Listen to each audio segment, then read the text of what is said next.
भिवानी महेंद्रगढ़ संसदीय क्षेत्र को लेकर क्या मुद्दे हैं। विभिन्न राजनीतिक दलों के जो प्रतिनिधि हैं वो हमारे साथ हैं, उनसे बात करते हैं कि किस प्रकार से इस संसदीय क्षेत्र में कौन कैंडिडेट कैसे जीतने जा रहा है। और कैंडिडेट बसपा के उम्मीदवार जो हैं वो भी हमारे साथ हैं। सुनील शर्मा जी, बताइए जी, आपकी जीत के पीछे क्या समीकरण, जातिगत समीकरण बात करें, राजनीतिक समीकरण करें, क्या है? आप जातिगत समीकरण की क्यों बात करते हैं? वैसे आप चुनाव को जाति में और इसमें क्यों बांटना चाहते हैं? आप देश की बात करिए, आप समाज की बात, अपने एरिया की बात करिए, तरक्की की बात करिए। अब जाति समीकरण में क्यों बांटना चाहते हैं? किस तरह की तरक्की आपको नजर आएगी? आपकी बीएसपी ने क्या कुछ, क्यों आपको वोट दे? आप बताइए क्यों वोट नहीं देना चाहिए? क्या मेरे में कोई कमी है? क्या किसी चीज की प्रॉब्लम है? नहीं, आप नहीं, ये चुनाव होने लग रहा है देश के प्रधानमंत्री के लिए, देश चलाने के लिए, और वो सिर्फ एक है, नरेंद्र मोदी जी सक्षम है। दूसरी साइड में कांग्रेस, दूसरी साइड में गठबंधन, इंडी गठबंधन है, उसका कोई नेता ही नहीं है। कौन है प्रधानमंत्री का कैंडिडेट? बताओ, नाम बताओ। कोई बता दे, आम आदमी पार्टी बता दे, कांग्रेस बता दे, कोई नाम तो बताओ प्रधानमंत्री का। कौन चेहरा आपका? मेरे बड़े भाई है भिवानी से, इनकी रिस्पेक्ट करती हूँ। कहते हैं कि विपक्ष में कोई प्रधानमंत्री का चेहरा नहीं है। इंडिया गठबंधन में बहुत से चेहरे हैं। नहीं, बहुत से चेहरे नहीं, एक चेहरा चाहिए। प्रधानमंत्री एक बनेगा, प्रधानमंत्री एक बनेगा, और प्रधानमंत्री एक बनेगा। एक नाम कांग्रेस नाम नहीं लेती। आप एक बात चेहरा यूं है, उसको झूठ बोलने का बड़ा एक्सपीरियंस है, अपने कॉन्फिडेंटली झूठ। अरे भिवानी की बात जी, आम आदमी पार्टी तो कह देगी केजरीवाल हमारा नेता है। कांग्रेस पार्टी भी खुद अपना कैंडिडेट डिक्लेयर नहीं करती है। आपका कैंडिडेट तो शुरुआत से तो मिलना प्रधानमंत्री मोदी से, ये सुनने में आता है भी उनसे तो फोन पे बात की जा सकती है कोई जुगाड़ करके, लेकिन आपकी पार्टी की जो शीर्ष नेत्री हैं उनसे बात नहीं की जा सकती। ऐसी बातें चर्चा में आती है, उनसे मिलना बड़ा मुश्किल है, उनसे बात करना मुश्किल है। साहब एक बात बताइए, एक मेरी बात बताइए, ये भाई साहब मोदी जी से क्यों बात करना चाहते हैं? इनको धर्मवीर जी से बात करनी चाहिए, इनको तो अपने एमएलए एमपी से बात करनी चाहिए। मोदी जी से क्या बात करोगे आप? किस चीज की बात करोगे? आपके एमपी सुनिए साहब, किसी भी राजनेता की रिचेबिलिटी क्या है मैं बता रहा हूँ, भी एक बड़ा मायने रखता है। आप मेरी रिचेबिलिटी देखिए ना सर, मेरे को लोगों से जुड़ना है, न कि प्रधानमंत्री मोदी ने की मायावती जी को, नहीं कांग्रेस के किसी नेता को। इस लोकसभा में क्या ये इंडिया गठबंधन एनडीए ये दोनों सेम एक है, इनकी नीति एक है, बाकी ये नूरा कुश्ती चल रही है। आज तक इस देश को 80 साल का करीब हो गए देश आजाद हुए, उन नीतियों के ऊपर कांग्रेस चली, कांग्रेस राज से बाहर गई, उन नीतियों को एनडीए ने आगे बढ़ाया। अब जो एनडीए राज से बाहर जाएगा, उन नीतियों को जो राज में आएगी उन नीतियों को आगे बढ़ाएगी। ऐसी कोई सरकार आज तक राज में नहीं आई है जिन किसानों को नहीं पीटा हो, छात्रों को नहीं पीटा हो, महिलाओं को नहीं पीटा हो। और ये जो स्कीम वर्कर है सभी का राज आ लिया। ये स्कीम वर्कर आज 2-2, 4-4 हजार रुपया में 10-10 घंटे काम कर रही है। भाजपा ने जितना संयम से काम लिया किसान आंदोलन के बारे में, किसानों की बात कर रहे हैं ना, किसानों को पीटा, इतना संयम के काम लिया, कितने महीने तक वो बैठे रहे वहां पे। और जब कोई आदमी धक्का मुक्की करेगा, बिल्कुल उस सत्र पे आ जाएगा, तो सरकार का काम होता है रोकना। रोकेगी तो अगर आगे से किले बिछाना, और ये किले बिछाना किस लिए? आप एक मिनट, आप इंद्रवेश जी, ये चाहते हैं कि लाल किले पे जाकर झंडा बदल दो? ये चाहते हैं? ये किले तो बिछाई जाएंगे, किले तो बिछाई जाएंगे। लाल किला पर झंडा बीजेपी ने अपना आदमी से लगवाया था, और वो क्लियर किसानों ने हाथ पकड़ के सामना कर दिया था। लाल किला तो ठेके पे दे रखा है। नहीं, ठेके की बात नहीं है, हमारा वहाँ पे झंडा फहराया जाता है। जहाँ पे देश की शोभा होती है वहाँ पे झंडा उतार के मतलब क्या बनता है? और फिर ट्रैक्टर लेके घुस जाना का मतलब लोगों के घरों में घुस जाओगे ऐसे? नहीं, लाल दिल्ली किसानों की है, दिल्ली पर कब्जा भी करेंगे किसान, और दिल्ली के अंदर रहेंगे भी, और उसी का ये तो पूरा किसान को बहुत लंबे समय से ट्रैक्टर लेके गाड़ियां लेके जाते रहे, तो नई पूरी बात नहीं। अभी जयप्रकाश जी ने किसान ललकारने के बाद बोटकल पे बैठा था 70s में, इंदिरा गांधी प्राइम मिनिस्टर थी, बोटकल पे बैठ के आया था वहां पर, और कितनी बड़े संख्या में लोग गए थे। लोग जाएंगे ना पार्लियामेंट में? ऐसे कैसे रोक दोगे आप उनको जाने के लिए? पार्लियामेंट में लोग कैसे जाएंगे जी? ये तो पार्लियामेंट का है, ऐसा नहीं होता। अगर ये मोदी अगर ठीक होता तो क्यों माफी मांगी, क्यों कानून वापिस लिए? थूक के चाटना ये तो और भी बुरी बात है।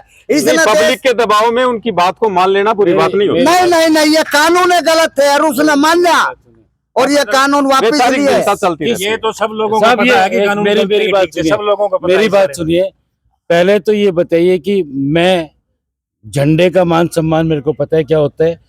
अपने हिंदुस्तान की एक उस जगह की मान मर्यादा है, उसके ऊपर झंडा गलत फहराना बहुत गलत बात है। आप ये सबको मानना इस चाहिए। लोकसभा सारी का आप पार्टी चुनाव लड़ रहे ठीक है। हो, लोग आपको वोट क्यों दें? क्या आपको लगता है क्या खासियत है? नहीं, लोग क्यों देंगे? क्यों देंगे देंगे? नहीं, लोग बीजेपी को वोट देंगे, सबको वोट पता है। बीजेपी को क्यों देंगे? बीजेपी के सांसद को क्यों देंगे? इनके सांसद रहे 10 साल तक, मैं पूछिए बताऊं किस गांव में गए क्यों हैं? देंगे?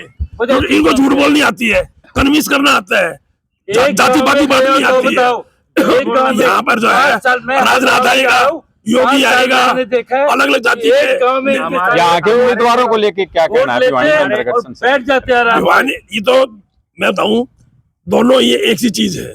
दोनों ही हुड्डा की मिनिस्ट्री में सीपीएस थे, अब ये अलग अलग हो गए। उम्मीदवार तो दोस्त भी हैं ये दोनों। वही हो गया ना, उम्मीदवार तो लोगों को देखो इररेस्पेक्टिव ऑफ पार्टी एंड वो इन लोगों को फुद्दू समझते हैं और लोग इनकी बातों में आ जाते हैं। भिवानी महेंद्रगढ़ कोई दादरी, ऐसा मुद्दा नहीं है कि जो सोच के इनको वोट दी जाए, किसी को भी। भिवानी महेंद्रगढ़ दादरी 3 जिले हैं। भिवानी में और महेंद्रगढ़ और दादरी में कहाँ से कौन कैंडिडेट आपके हिसाब से आगे पीछे है, क्या कहेंगे आप? आगे तो आज कांग्रेस की हवा है हरियाणा में और इसलिए कांग्रेस आगे है। हवाई नहीं, हवाएं खराब है जी कांग्रेस के पास। ये अभी अभी बोल रहे थे ना, बोलने की बात है वो महाराणा कैंडिडेट तो बोल रहे हैं और तो इनकी हवा है, आपका हवा कैंडिडेट तो है। बोल ही नहीं पाता। करे कैंडिडेट बोल नहीं पाता, आप ही साथ भाई साहब मैं तो ये कहना चाहूंगी, आप एजुकेटेड जर्नलिस्ट हैं। अभी किसानों की बात आपने की, किसानों पे 3 काले कानून थापे गए, किसानों को अपनी मांगों को लेकर के 750 किसानों की शहादत देनी पड़ी। नहीं, और वो बातें बात करते हैं आप इस लोकसभा की। महेंद्रगढ़ और भिवानी लोकसभा की, भारतीय जनता पार्टी के जो प्रत्याशी धर्मवीर भाई है, इनको 2 योजना में मौका दिया है पब्लिक ने। क्या किया है पब्लिक के लिए? मैडम, 10 सालों में क्या कर पाए? 10 साल मैं यही बताने लग रहा है, जो कांग्रेस का राज था तो खड़खड़ बोलिया करती है, खेड़ी मोड़ दोहराते, खड़क दोहराते सर, और ईद के अब क्या है, इंद्रवेश जी अब क्या है, रोहतक वाले आदमी वापिस आते हैं खेड़ी मोड़ की साइड में और 152 डीएस चढ़ के चंडीगढ़ जाते हैं, वापिस आना पड़ता है। सड़कों के मामले में काम हुआ है, क्या कहेंगे?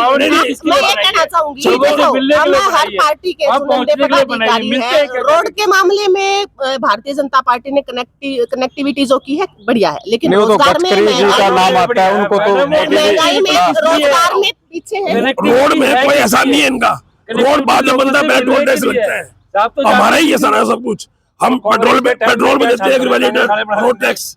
यहाँ पे 20% 30% होगा गाड़ियों का, और जहाँ रोड बनेगा, अब दादरी जाओ अब 50-60 रुपए लग जाते हैं, नहीं, इधर ऐसा टपो नहीं है। ये पैसे लग जाते तो हैं। किस लिए? ये जो खेड़ी मोड़ तो से क्या- हमारी खड़खड़ क्यों बोलिया करती है, उस टाइम सारी गाड़ी लाती। आज पूरा देश में और हरियाणा में सही अगर नीति के ऊपर वोट मांग रहे हैं, सही लाइन के ऊपर वोट मांग रहे हैं, वो एसोसियाई कम्युनिस्ट के कैंडिडेट हैं 151 पूरा देश में। नहीं, वो और आप हम हरियाणा में यहाँ का जिक्र करें। नहीं साहब, एक बात बिल्कुल बताइए, एकदम करेक्ट नीतियों के ऊपर वोट पिछले- मांग रहे हैं और लोगों के बीच में रहते हैं, उनके संघर्षों में रहते हैं। एक बात बताइए, एक मिनट से, उनकी एक लड़ाई बात लड़ते बताइए हैं बारू के लिए। कि आज के हमारे सांसद है भिवानी महेंद्रगढ़ के माननीय धर्मवीर जी, उनसे उनका ये बताइए कि वो कितने गांवों में गए हैं, और कांग्रेस के जो हमारे राव दान सिंह जी हैं वो भी महेंद्रगढ़ के एमएलए हैं, उनकी क्या हालत है महेंद्रगढ़ में, जाके ग्राउंड रिपोर्ट लीजिए। नहीं, वो तो हमने ठीक भी है, देखा है। अब जाके पूछिए महेंद्रगढ़ महेंद्रगढ़ विधानसभा में से वो क्या हार हाल रहे है। हैं। पिछला जब चुनाव दोनों का ये हाल है तो विधानसभा का बहुत देखोगे तो दान सिंह और दान सिंह के खिलाफ वोट पड़ता है। दान सिंह के खिलाफ जो वोट था, पिछली बार वो एसडीएम भी वोट ले गया था कुछ, रामविलास जी, उनका दोनों का जोड़ के रामविलास जी भी नाराज बताए जा रहे हैं। नहीं, नाराज क्यों है, हमारे साथ थे, कल भी हम मोदी जी की रैली स्थल का नहीं, दौरा साथ करे तो थे। वो बिल्कुल नाराज है सर, हिसार में नहीं, कोई नाराज नहीं। रामविलास के बारे में बात जी इस करते हैं, तो उनको बीजेपी की नीचे नींव उतार दिया जाता है, है। बीजेपी की क्या नींव क्यों है नाराज रामविलास नहीं जी, और वो बीजेपी की ऐसी उसको विचारधारा नींव है। को इतना नीचे दबा दिया गया है, वो कहीं नजर नहीं आया। नहीं, जब रामविलास जी ने ये सैनिकों के बीजेपी बारे का में कल्चर ही नहीं है, ये बीजेपी का नाराजगी वाला कल्चर ही नहीं है। क्यों बताऊं, पिछले दिनों एक टेलीफोन कर रहे थे किसी एसडीएम को, कोई बाजार में किराने गिराने के लिए आया था। एसडीएम साहब, मैं रामविलास बोल रहा हूँ, रामविलास बोल रहे हो एसडीएम साहब, सुन लो मेरी। रामविलास बोल रहे हूँ, और कहीं बताऊंगे। वो महेंद्रगढ़ में भी नहीं, जब आदेश हो जाते हैं भी इनकी माननी है, इनकी नहीं माननी, एक लिस्ट आती ऐसा है। कोई आदेश नहीं, कोई लिस्ट नहीं सीएम होती ऑफिस ऐसी से- कोई लिस्ट नहीं होती। वो मंत्री सीनियर रहे हैं, मोस्ट बहुत बहुत से नेता है। पार्टी के नेता इग्नोर महसूस करते हैं, ऐसी बातें सीनियर आती मोस्ट हैं। लीडर ऐसा कुछ नहीं है। बीजेपी का ये कल्चर नहीं है। बीजेपी के अंदर सारे के सारे रणबीर जी को भी ज्यादा सा पावर नहीं दे पाई पिछले 10 अब साल आपने में। पूछा धर्मवीर जी ने क्या किया, धर्मवीर जी से पूछो क्या किया, तो मेरे को सुनता ही नहीं, मेरे को अपना मानते ही हम नहीं। तो ये कहना चाहते हैं, अगर सेंटर सरकार किसी सांसद को पावर नहीं देती फिर चुनाव क्यों लड़वाते हैं? सारा काम सेंटर में प्रधानमंत्री कोई नहीं, एक वही अंतिम संभाल ले। क्वेश्चन सभी से लेंगे, कौन जीत रहा है, कौन हार रहा है, क्यों जीत रहा है? देखो, मैं ग्राउंड लेवल से जुड़ी हुई हूँ, बार बार बता रही हूँ। लुहारू में 115 पंचायत हैं, 146 यूनिट हैं। ग्राउंड लेवल की अगर बात करें, जनता सेंटर में सरकार बदलना चाहती है, क्योंकि लोहारू भारतीय में जनता पार्टी, लोहारू में एक मिनट, भारतीय कांग्रेस जनता कैंडिडेट पार्टी ने जीताते नारा करें। दिया है 400 पार का। ये कह रहे हैं 400 पार, नहीं, अगर अब की बीजेपी बार का जाते हैं तो 370 संविधान को पार है, खत्म कर बीजेपी देंगे। का लोग चाहेंगे एनडीए संविधान का खत्म 400 हो, पार का। लोकतंत्र की हत्या हो, कोई व्यक्ति नहीं चाहेगा। क्योंकि कितनी मुश्किल से हमारे देश के युवाओं ने लड़ाई लड़के जेल यातनाएं सह बताइए सर, कौन जीत रहा है, कौन हार रहा है? कांग्रेस जीत रही है, क्यों जीत रही है कि धर्मवीर ने ये कह दिया था कि मेरा कोई इंटरेस्ट नहीं है, और उसको एक तरह का धक्के से टिकट दी है। एक जी, बिल्कुल, और वो कहीं नजर भी नहीं नहीं, नहीं, ऐसा- जी, एक सेकंड, जी भाई साहब बताइए, ऐसा कुछ कौन नहीं है। जीत रहा है? क्या चौधरी कौन हार- धर्मवीर सिंह जी कई लाख वोट से जीतेंगे, ये सबको पता है, आम आदमी को भी पता है।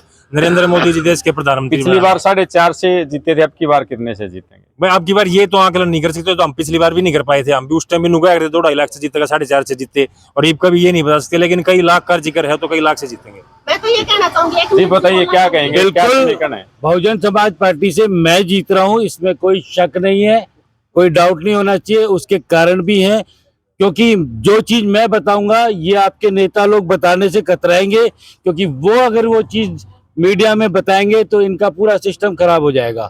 मैं बताता हूं, पहली बात, मेरे पास बसपा का एक कैडर है, जैसे भारतीय जनता पार्टी का एक कैडर है, वैसे बहुजन समाज पार्टी का भी एक बीजेपी कैडर का है। कैडर हर प्लीज एक हर मिनट, उस पे पहले आप मेरी पायदान बात पर है। सुनिए सर, एक मिनट, ठीक है। अब मैं बहुजन समाज पार्टी का एक कैडर है, हर गांव में बहुजन समाज पार्टी के वोट है, हर गांव में। क्या ये आज क्लेम कर सकते हैं इनमें से कोई कि हर गांव में इनके वोट हैं? नहीं। हर बार जी बिल्कुल जी, क्लेम मेरे नहीं कर अंतिम सकते। आपसे, एक और आपकी पार्टी का कोई कैंडिडेट नहीं है, आप एक न्यूट्रल तौर पे यहाँ नहीं पे कह नहीं, सकते हमारी हैं। पार्टी का कैंडिडेट है रोहतास, सैनी, तोशाम से, भिवानी, मंदरगढ़ से, और उनके हमारा बारे में जानते नहीं, प्रचार ही नहीं कर पाए आप। प्रचार कर रहे हैं, हम डोर टू डोर कर रहे हैं, हम खुद कर रहे हैं, गांव गांव जा रहे हैं। कुछ तो आपका छोटे मोटे कैंडिडेट जीतेगा रोहतास जी, ठीक है जी। हम रोहतास बस को शुभकामनाएं जी जिताएंगे, आपसे। बिल्कुल एक जिताएंगे। मेन बात, बिल्कुल जी, एक मेन बात बतानी एक अंतिम है। जी जी एक मेन बात बताइए। बतानी है। मैं जो असली बात आपको बताना चाहता था कि मैं क्यों जीत रहा हूँ, मैं आपको पता है मायावती जी आएंगी यहाँ पे, कहाँ पे यहाँ पे। हम कोशिश कर रहे हैं, उनकी थोड़ी तबीयत खराब है, नहीं तो वो तैयारी में है। मैं आपको एक बात बताता हूँ वीआईपी कि कल्चर से बाहर नहीं निकल पा रही हूँ। हाँ, वो क्या कई चीजें? साल से अंदर है, एक यूपी में पहले बता मेरी दिया बात तो किसी सुन लो सर, मैं क्यों जीत रहा हूँ। आप लोग गुमराह मत किया करो दुनिया को, असली चीज सुनिए। यहाँ पे भिवानी महेंद्रगढ़ एक डेंसली फौजी पॉपुलेटेड एरिया है, और इस फौजी पॉपुलेटेड एरिया में एक फौजी किसी दूसरे के लिए वोट मांगे तो शायद वो फौजी वोट नहीं देता, मगर एक फौजी हूँ, और फौजी का थोड़ा सा लिहाज जरूर रखता है। बिल्कुल जी। तो इस चीज का याद रखना। अब मुझे पता है आप क्या बोलने वाले हो, 4-5 फौजियों को अपनी तरफ, हर पार्टी में फौजी मिलेंगे थोड़ी बहुत, मगर एक जो मेन भावना फौजी की रहेगी, वो बीजेपी के वो पक्ष में है। वो मेरी तरफ, फौजी की तरफ रहेगी, बीजेपी की तरफ नहीं रहेगी। ये सारे के पार्टी सारे की बात बिल्कुल, करते हैं, ऐसा है, ये आपको पहले भी चर्चा बहुत हो गलत चुकी। फहमी है साहब। सारे गोभी साहब फौजी बोले भाई जल्दी। सारे बीजेपी के साथ हैं, चाक मीच के पूछ लो चाहे रात में पूछ लियो, सारे बीजेपी के साथ। जी बिल्कुल, सभी राजनीतिक दलों के लोगों के अपने अपने दावे हैं, कौन जीत रहा है, कौन हार रहा है। और चुनाव जो है 25 तारीख को रहेगा, उस दौरान देखने में आएगा भी किस प्रकार का वोट पैटर्न है, और 4 जून को जो है परिणाम आएंगे, उसके बाद ही पता चल पाएगा कौन कैंडिडेट यहाँ से जीत रहा है। मैं आपका साथी भिवानी से इंद्रवेश तोहन।